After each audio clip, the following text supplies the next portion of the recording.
Hello friends, welcome back to the Gyan simplify YouTube channel. Daily Eenadu news analysis. ఈ రోజు అనగా 20 September 2024 గాను వార్తల్లో నిలిచినటువంటి అన్ని ముఖ్యమైన అంశాలను రానున్న కాంపిటేటివ్ ఎగ్జామ్స్ని దృష్టిలో పెట్టుకొని మేము ముందుకు తీసుకురావడం అయితే జరిగింది. ఇందులో ఫస్ట్ న్యూస్ చూసినట్టయితే సింధు జలాల ఒప్పంద సమీక్షకు పాక్ విముఖత. సింధు నది జలాల పంపకం ఒప్పందాన్ని సమీక్షించాలని భారత్ ఇటీవల ఇచ్చిన నోటీసుకు పాకిస్తాన్ గురువారం స్పందించింది.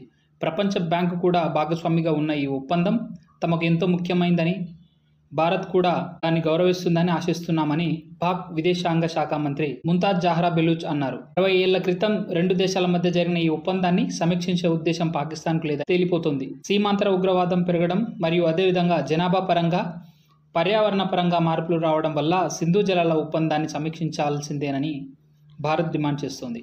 దీనికి సంబంధించి కంప్లీట్ అనాలిసిస్ వీడియో మన ఛానల్లో ఉంది, కావాలనుకున్న వాళ్ళు వెళ్ళి చూడండి. నెక్స్ట్ న్యూస్ చూసినట్టయితే ఇజ్రాయెల్ రహస్య యూనిట్ 2022లోనే హంగరీ కేంద్రంగా షెల్ కంపెనీలు ఏర్పాటు మరియు తైవాన్ సంస్థతో ఒప్పందం. ఇది మొసాద్ యొక్క ముందస్తు ప్రణాళికగా చెప్పుకోవచ్చు. లెబనాన్లో స్థిరమైనటువంటి హెజ్బుల్లా గ్రూప్పై రీసెంట్గా ఇజ్రాయెల్ యొక్క ఇంటెలిజెన్స్ ఏజెన్సీ అయినటువంటి మొసాద్ గ్రూప్ పేజర్ అటాక్తో వారిని భయాందోళనకు గురిచేసింది. ఇందులో 30 మందికి పైగా చనిపోగా 3000కు పైగా మంది గాయాల పాలయ్యారు. అందులో 250కి పైగా మందికి పరిస్థితి విషమంగా ఉందని తెలియజేస్తున్నారు.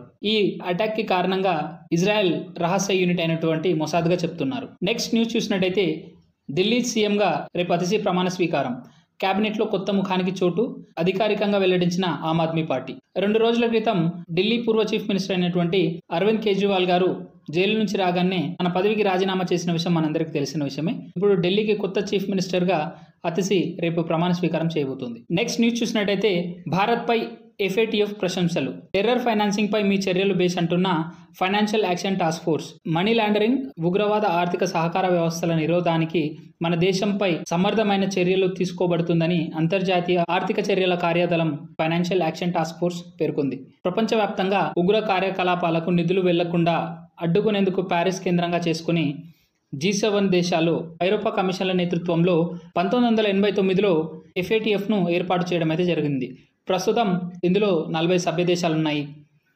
2010లో భారత్ కూడా ఈ FATF సంస్థలో చేరడం అయితే జరిగింది. నెక్స్ట్ న్యూస్ చూసినట్టయితే భారత్కు అమెరికా కోర్టు సమ్మన్లు. గుర్పత్వంత్ పన్ను దావా నేపథ్యంలో ఉగ్రవాది గుర్పత్వంత్ సింగ్ పన్ను కేసులో అమెరికా కోర్టు సమ్మన్లు జారీ చేయడంపై భారత ప్రభుత్వం తీవ్రంగా స్పందించింది. హత్య చేసేందుకు కుట్ర పన్నారంటూ ఆరోపిస్తూ పన్ను దావా చేయడాన్ని వ్యతిరేకించింది. అతడు ఒక ఉగ్రవాది అని, అతడి కేసులో తమను ప్రశ్నించడం ఏమిటని తప్పుపట్టింది. ఇది పూర్తిగా అసమంజసమని వ్యాఖ్యానించింది. ఈ మేరకు విదేశాంగ శాఖ కార్యదర్శి విక్రమ్ మిశ్రీ మీడియాతో మాట్లాడారు. ఈ కేసు వేసిన వ్యక్తి ఎవరో మీకు మరోసారి గుర్తు చేస్తున్నాను. ఈ కేసు వెనుక ఉన్న వ్యక్తి ప్రాతినిధ్యం వహించే సంస్థ చట్టవిరుద్ధమైనదనే వాస్తవం మీకు తెలుసు అని స్పష్టం చేశారు. నెక్స్ట్ న్యూస్ చూసినట్టయితే మహిళా సాధికారతే లక్ష్యంగా శ్వేత విప్లవం 2.0. భారత పాడి పరిశ్రమ అభివృద్ధిని మరింత ముందుకు తీసుకెళ్లేందుకు కేంద్ర ప్రభుత్వం చర్యలు చేపట్టింది. పాల ఉత్పాదకతను మరింత పెంచేందుకు శ్వేత విప్లవం 2.0ను కేంద్ర హోంశాఖ మంత్రి అమిత్ షా గారు ఆవిష్కరించారు. మహిళా సాధికారత, ఉపాధి అవకాశాల లక్ష్యంగా దీనికి శ్రీకారం చుట్టినట్లు ఆయన పేర్కొన్నారు. నెక్స్ట్ న్యూస్ చూసినట్టయితే కశ్మీర్లో పాక్ ఎజెండా అమలు కానివ్వమంటున్న ప్రధాని మోడీ. కుటుంబాల పాలనలో రోజు రక్తపాతమే, అప్పట్లో 8 ఏళ్లు మూతబడిన లోయ అంటున్న మోదీ. పాకిస్తాన్ ఎజెండాను కశ్మీర్లో అమలు కానివ్వబోమని ప్రధాని నరేంద్ర మోడీ స్పష్టం చేశారు. కుటుంబ పార్టీల పాలనలో జమ్మూ కశ్మీర్ ఉన్నప్పుడు రోజు బంద్లు, రక్తపాతాలు జరిగేవని గుర్తు చేశారు. మళ్ళీ అలాంటి రోజుల్లోకి వెళ్ళదలుచుకున్నారా అని ఓటర్లను ప్రశ్నించారు. జమ్మూ కశ్మీర్ ఎన్నికలకు కాంగ్రెస్ నేషనల్ కాన్ఫరెన్స్ కూటమి రూపొందించే మేనిఫెస్టో చూస్తే పాకిస్తాన్ సంబరాలు చేసుకుంటోంది. ఈ మేనిఫెస్టోకు పాకిస్తాన్ రక్షణ మంత్రి మద్దతు తెలిపారని చెప్పారు. ఈ 2 పార్టీలు పాకిస్తాన్ ఎజెండాను అమలు చేస్తాయని నిప్పులు చెరిగారు. జమ్మూ కశ్మీర్ భవిష్యత్ కోసమే ఈ ఎన్నికలు జరుగుతున్నాయని మోదీ అన్నారు.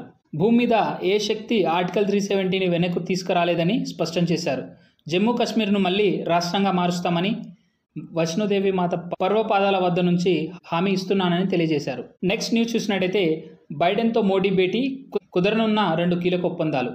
క్వాడ్ శిఖరాగ్ర సదస్సు సందర్భంగా వెలింగ్టన్ నగరంలో అమెరికా అధ్యక్షుడు జో బైడెన్తో ప్రధానమంత్రి నరేంద్ర మోడీ శనివారం విడిగా భేటీ కానున్నారు. ఆస్ట్రేలియా ప్రధాని ఆంటోనీ అల్బనీస్ మరియు జపాన్ ప్రధాని అయినటువంటి ఫుమియో కిషిదాలతోనూ ఆయన అదే రోజు విడివిడిగా చర్చలు జరపనున్నారు. విదేశీ వ్యవహారాల శాఖ కార్యదర్శి విక్రమ్ మిశ్రీ గురువారం ఈ విషయాలను వెల్లడించారు. మోదీ బైడెన్ భేటీలో భారత్ అమెరికా 2 కీలక ఒప్పందాలు కుదుర్చుకోనున్నట్లు తెలిపారు. వాటిలో ఒకటి ఇండో పసిఫిక్ ఎకనామిక్ ఫ్రేమ్వర్క్ మరియు రెండవది వచ్చేసి భారత్ అమెరికా డ్రగ్ ఫ్రేమ్వర్క్కు చెందిందని పేర్కొన్నారు. నెక్స్ట్ న్యూస్ చూసినట్టయితే ఇది యుద్ధం కిందే లెక్క, ఇజ్రాయెల్ హద్దు మీరిందంటున్న హెజ్బుల్లా అధిపతి నజ్రల్లా. 2 రోజుల క్రితమే ఇజ్రాయెల్లోని మొసాద్ గ్రూప్ లెబనాన్లో ఉంటున్నటువంటి హెజ్బుల్లా టెర్రర్ ఆర్గనైజేషన్పై పేజర్ల సహాయంతో ఒక పేజర్ అటాక్ చేయడం అయితే జరిగింది. ఈ విధమైన అటాక్ని హెజ్బుల్లా అధిపతి అయినటువంటి నస్రల్లా దీనిని యుద్ధం కిందనే పరిగణిస్తామని చెప్పేసి ఆ పేజర్ అటాక్లో మరణించిన వారి సంఖ్య 37కు పెరిగిందని, మరి అదేవిధంగా 3000కు పైగా మంది గాయపడ్డారని, అందులో 2087 మంది విషమంగా ఉందని చెప్పేసి చెప్పారు. అదేవిధంగా పేజర్లు వాకీటాకీలపై నిషేధం. పేజర్లు వాకీటాకీల పేలుళ్లతో అప్రమత్తమైన లెబనాన్ కీలక నిర్ణయం తీసుకుంది. ఇకపై తమ దేశం నుంచి వెళ్లే విమానాల్లో పేజర్లు వాకీటాకీలు తీసుకుపోవడాన్ని నిషేధించింది. నెక్స్ట్ న్యూస్ చూసినట్టయితే స్థిరాస్తి భారత్లో కొందాం, ప్రపంచంలోనే 3వ అనుకూల మార్కెట్ మనదే. భూములు, నిర్మాణ ప్రాజెక్టుల్లో పెట్టుబడులు పెట్టుకునేందుకు విదేశీ పెట్టుబడిదారులు అనుకూల దేశంగా భారత్ మారుతోంది. 2024లో అంతర్జాతీయంగా ఇటువంటి పెట్టుబడుల్లో భారత్ 3వ స్థానంలో నిలిచిందని క్యాపిటల్ మార్కెట్లు పెట్టుబడి సేవలను అందించే కొలియస్ వెల్లడించింది. ఇందులో చూసినట్లయితే మొదటగా చైనా 36.48 బిలియన్లతో, సెకండ్ ప్లేస్లో సింగపూర్ 1.93 బిలియన్లతో మరియు భారతదేశం వచ్చేసి 1.49 బిలియన్తో రానున్న రోజుల్లో 3వ స్థానం నుంచి 2వ స్థానంలో చేరబోతుంది. నెక్స్ట్ న్యూస్ చూసినట్టయితే టీసీఎస్ అత్యంత విలువైన బ్రాండ్. టీసీఎస్ అంటే టాటా కన్సల్టెన్సీ సర్వీసెస్. తర్వాతి స్థానాల్లో హెచ్డిఎఫ్సి బ్యాంక్ మరియు ఎయిర్టెల్, ఇన్ఫోసిస్, ఎస్బీఐలు. మొత్తం 75 అగ్రగామి బ్రాండ్ల విలువ రూపాయలు 38 లక్షల కోట్లని కంటార్ బ్రాండ్స్ నివేదిక. నెక్స్ట్ న్యూస్ చూసినట్టయితే 2030-31కి 3వ అతిపెద్ద ఆర్థిక వ్యవస్థగా భారత్. 2024 మరియు 25 ఆర్థిక సంవత్సరం గాను జీడిపిలో 6.7% వృద్ధి. ప్రస్తుత ఆర్థిక సంవత్సరానికి భారత వృద్ధి రేటు చూసినట్టయితే 6.7%గా ఉంటుందని అంచనా వేసింది. అదేవిధంగా 2023 మరియు 24 ఆర్థిక సంవత్సరానికి గాను చూసినట్టయితే 8.2% వృద్ధి రేటును భారత్ నమోదు చేసిందని తెలియజేశారు.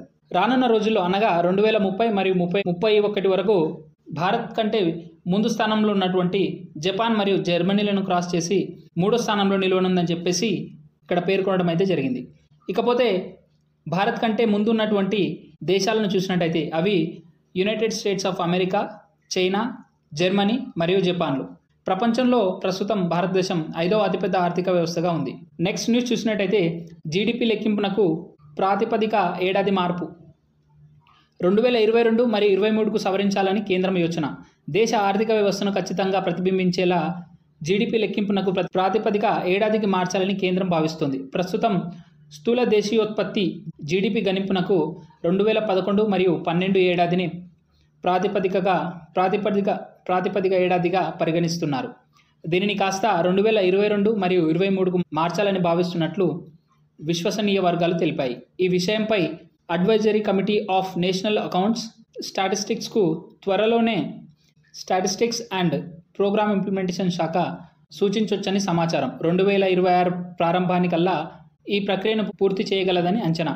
ఫ్రెండ్స్, మీకు ఈ వీడియో ఇన్ఫర్మేటివ్గా అనిపిస్తే please do like the video and share the video with your friends. అదేవిధంగా ఫర్దర్ మీకు ఇలాంటి ఎడ్యుకేషనల్ కంటెంట్ వీడియోస్ కావాలనుకుంటే please subscribe my channel and hit the bell icon button. Thank you.